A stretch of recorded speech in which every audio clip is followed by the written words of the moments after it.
Good morning. Today I'd like to talk about federalism and why we here at OCPA think it is extremely important and why we are working on behalf of the people of Oklahoma and with our elected officials to try to advance Oklahoma and federalism concepts and how we can help our nation. Let's talk about what happened yesterday. We all woke up and saw the newspapers. The Dow is at its worst point since 2008, had a plummet, 10% drop since the spring of this year.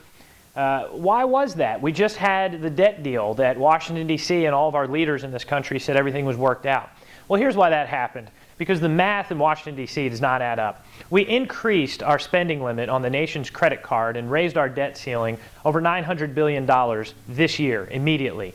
We only cut $100 billion this year, a little less actually.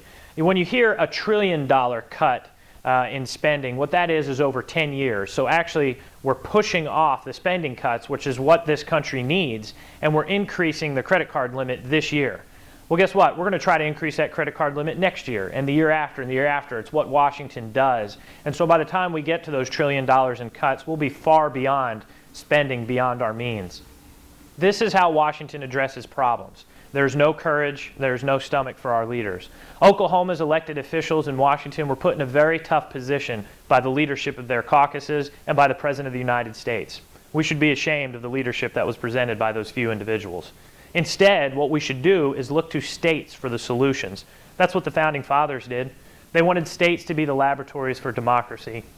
They wanted Oklahoma to be able to come up with solutions for Oklahomans, and those good solutions could then be used in other states, and other states to come up with things that work that Oklahoma can adopt. Well, that's what OCPA is working on, especially through our Center of Constitutional Freedom. Through the State Policy Network and through other think tanks across the country, OCPA is involved in conversations about federalism, highlighting the good things we're doing in Oklahoma, and bringing some other good ideas home. It's because of your support that we're allowed to do this. And so I thank you for your commitment to this organization, for your continued support for limited government and free markets, and we will continue to fight for federalism on your behalf. God bless and have a wonderful weekend.